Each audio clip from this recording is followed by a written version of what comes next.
प्रधानमंत्री Narendra Modi Cyprus, Canada और Croatia की 5 दिन की यात्रा पर आज रवाना हो गए हैं। हमारे संवाददाता ने बताया है कि राष्ट्रपति निकोस क्रिस्टोडोलिडस के निमंत्रण पर श्री मोदी आज साइप्रस की राजधानी निकोसिया पहुंचेंगे। प्रधानमंत्री ने इस यात्रा पर रवाना होने से पहले कहा कि साइप्रस भारत का एक निकट सहयोगी है और भूमध्य सागरीय क्षेत्र तथा यूरोपीय संघ में महत्वपूर्ण भागीदार है। उन्होंने कहा कि इस यात्रा से ऐतिहासिक संबंधों और व्यापार, निवेश, सुरक्षा तथा प्रौद्योगिकी के क्षेत्रों में संबंध मजबूत करने में सहायता मिलेगी। प्रधानमंत्री ने कनाडा में G7 शिखर सम्मेलन में भाग लेने के बारे में कहा कि इसमें वैश्विक मुद्दों और ग्लोबल साउथ की प्राथमिकताओं पर विचार विमर्श होगा। क्रोएशिया के बारे में उन्होंने कहा कि दोनों देशों के सदियों पुराने घनिष्ठ सांस्कृतिक संबंध हैं। प्रधानमंत्री ने कहा कि तीनों देशों की इस यात्रा से सीमा पार आतंकवाद के खिलाफ लड़ाई में भारत के लिए अपने दृढ़ समर्थन के लिए धन्यवाद देने का अवसर है। गुजरात में विमान दुर्घटना के पीड़ितों की पहचान के लिए डीएनए मिलान प्रक्रिया जारी है। गुजरात के गृह राज्य मंत्री हर्ष संघवी ने कहा है कि कल रात 9 बजे तक 19 डीएनए नमूनों का मिलान किया जा चुका है। फॉरेंसिक टीमें दिन रात डीएनए नमूनों का मिलान करने में लगी रही। दुर्घटना में मारे गए गुजरात के पूर्व मुख्यमंत्री विजय रूपाणी का अंतिम संस्कार राजकोट में किया जाएगा। अंतिम संस्कार की तिथि डीएनए परीक्षण के परिणाम के बाद तय की जाएगी। इस बीच मृतकों के परिवारों की सुविधा के लिए सिविल अस्पताल में व्यापक व्यवस्था की गई है।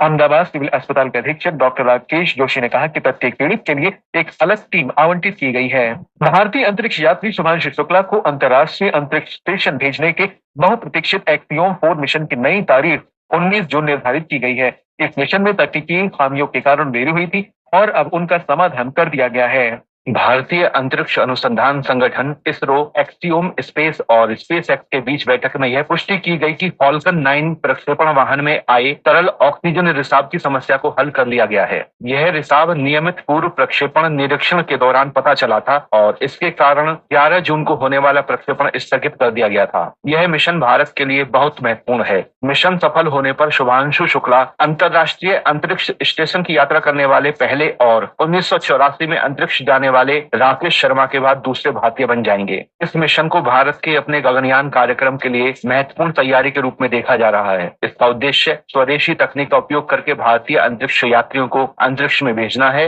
इस मिशन से प्राप्त अनुभव से भारत के भविष्य के अंतरिक्ष कार्यक्रम को फायदा होगा। समाचार कक्ष से राम शर्मा। भारतीय अंतरिक्ष अनुसंधान संगठन इसरो ने कल उत्तर प्रदेश के कुशीनगर में रॉकेट प्रक्षेपण का सफल परीक्षण किया। उत्तर प्रदेश में इसरो का यह पहला परीक्षण है जिसे थर्स्ट टेक इंडिया लिमिटेड के सहयोग से किया गया। यह परीक्षण अक्टूबर-नवंबर में होने वाले एक बड़े आयोजन का हिस्सा था जिसमें लगभग 900 युवाओं द्वारा निर्मित उपग्रहों का परीक्षण किया जाएगा। फर्स्ट टेक इंडिया के निदेशक विनोद कुमार ने बताया कि ये आयोजन देश के बच्चों में अंतरिक्ष प्रौद्योगिकी के प्रति रुचि पैदा करने के लिए किया जा रहा है। कैलाश मानसरोवर यात्रा के श्रद्धालुओं का पहला जत्था आज गंगटोक पहुंचेगा। सिक्किम सरकार ने श्रद्धालुओं के स्वागत के लिए सभी प्रबंध किए हैं। ये यात्रा 5 वर्ष के अंतराल के बाद 20 जून से शुरू हो जाएगी। मुख्यमंत्री प्रेम सिंह तमांग 20 जून को नाथुला में यात्रा को झंडी दिखाकर रवाना करेंगे। पर्यटन और नागरिक उड्डयन विभाग के अपर मुख्य सचिव CS राव ने बताया कि पहले जत्थे में सरकारी अधिकारियों सहित 33 यात्री हैं। ये यात्री स्वयं को मौसम के अनुकूल बनाने के लिए 4 दिन तक सिराथांग और 15 मील स्टेशन पर रुकेंगे। इजरायल और ईरान के बीच संघर्ष बढ़ गया है। ईरान की मिसाइलों ने इजरायल के प्रमुख शहरों को निशाना बनाया जबकि इजरायली सेना ने कल तेहरान में सैन्य ठिकानों पर फिर से हमले किए। इस संघर्ष से पश्चिम एशिया की स्थिति खतरनाक हो गई है। एक रिपोर्ट। ईरानी मिसाइलों के यरूशलेम और हाइफा पर लगातार हमलों से इजराइल में हवाई हमलों के सायरन बजने लगे। रिहायशी इलाकों पर ईरानी मिसाइलों के हमलों की वजह से इजरायली नागरिकों ने सुरक्षित स्थानों पर शरण ली है। हाइफा क्षेत्र में जोरदार विस्फोटों की आवाजें सुनी गयी। इजराइल ने हमलों को रोकने के लिए अपनी वायु रक्षा प्रणाली को सक्रिय कर दिया। इजरायली रक्षा बलों ने पुष्टि की है कि वे ईरान के मिसाइल हमलों को नाकाम करने के साथ ही ईरान के सैन्य ठिकानों पर भी हमला कर रहे हैं। IDF होम फ्रंट कमांड ने देश के नागरिकों को अगली सूचना तक सुरक्षित स्थानों के आसपास रहने का निर्देश दिया है। इस बीच अमेरिका के राष्ट्रपति डोनाल्ड ट्रंप ने ईरान पर कूटनीतिक दबाव बढ़ाते हुए चेतावनी दी है, अगर वह अमेरिका के साथ परमाणु समझौते के लिए प्रतिबद्ध नहीं होता है तो उस पर हमले और तेज होंगे। इस बीच अमेरिका और ईरान के मध्य आज मस्कट में होने वाली परमाणु वार्ता रद्द कर दी गई है। वार्ता में मध्यस्थ की भूमिका निभा रहे ओमान ने ईरान पर इजरायल के हमले के बाद ये वार्ता रद्द करने की घोषणा की। अमेरिका ने इन खबरों का खंडन किया है कि पाकिस्तान की सेना प्रमुख जनरल आसिम मुनीर को वॉशिंगटन में सेना की परेड के लिए आमंत्रित किया गया था।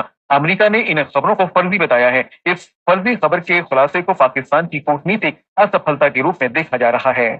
आज वरिष्ठ नागरिक दुर्व्यवहार जागरूकता दिवस है। आज का यह दिन वरिष्ठ नागरिकों के साथ होने वाले दुर्व्यवहार और उनकी उपेक्षा को रोकने के प्रति जागरूकता बढ़ाकर बेहतर समझ को बढ़ावा देने का अवसर प्रदान करता है।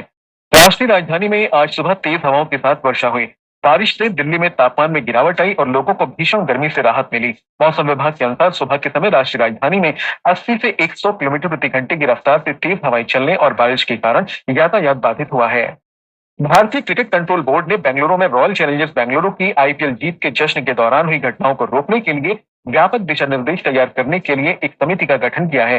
समिति के अध्यक्ष देवजीत तैकिया होंगे। इसमें प्रभुतेज सिंह भाटिया और राजीव शुक्ला भी शामिल हैं। ये समिति 15 दिन के अंदर दिशा निर्देश तैयार करेगी। भूटान के थिम्पू में 15वीं दक्षिण एशियाई बॉडी बिल्डिंग चैंपियनशिप में भारत की याजिक हिलिंग ने स्वर्ण पदक जीता है। याजिक ने कल महिला मॉडल फिजिक स्पर्धा में पहला स्थान प्राप्त किया। अरुणाचल प्रदेश की याजिक अंतरराष्ट्रीय स्पर्धा में स्वर्ण पदक जीतने वाली राज्य की पहली महिला फिजिक स्पोर्ट्स एथलीट बन गई है। अहमदाबाद विमान हादसे पर जांच कमेटी गठित, केंद्रीय गृह सचिव के नेतृत्व में समिति 3 महीने में सौंपेगी जांच रिपोर्ट। इस खबर को राष्ट्रीय सहारा, दैनिक जागरण, पंजाब केसरी, देशबंधु, दैनिक ट्रिब्यून और नवभारत टाइम्स ने पहले पन्ने पर स्थान दिया है। दैनिक भास्कर की खबर है, एडवांस ब्रह्मोस से लैस नया तेजस विमान इस माह भारतीय वायुसेना को मिल जाएगा। जनसत्ता, दैनिक ट्रिब्यून, वीर अर्जुन और हरिभूमि सहित कई अखबारों ने ईरान इजराइल के बीच संघर्ष को सुर्खी बनाया है। इसी खबर पर हिंदुस्तान के शब्द हैं, ईरान इंतकाम पर आमादा, इजराइल बोला जला देंगे। अमर उजाला की कारोबार पन्ने की सुर्खी है, एसबीआई का ऋण आज से आधा % सस्ता हुआ। दक्षिण अफ्रीका के 27 साल बाद आईसीसी ट्रॉफी जीतने के समाचार को अधिकतर अखबारों ने प्रमुखता दी है। अमर उजाला लिखता है, दक्षिण अफ्रीका पहली बार विश्व टेस्ट चैंपियन। वहीं हरिभूमि की सुर्खी है, लॉर्ड्स के 141 साल के इतिहास में रन चेस की दूसरी सबसे बड़ी जीत। दैनिक भास्कर, राजस्थान पत्रिका और वीर अर्जुन के अनुसार अयोध्या में राम दरबार भक्तों के लिए खुला, पास के जरिए होंगे दर्शन। दैनिक ट्रिब्यून की खबर है, पहलगाम हमले के बाद बंद पर्यटक स्थल 17 जून से फिर खुलेंगे। नवभारत टाइम्स ने लिखा है, प्री आधार अपडेट की तारीख 14 जून 2026 तक बढ़ाई गई, माई आधार पोर्टल का इस्तेमाल करें।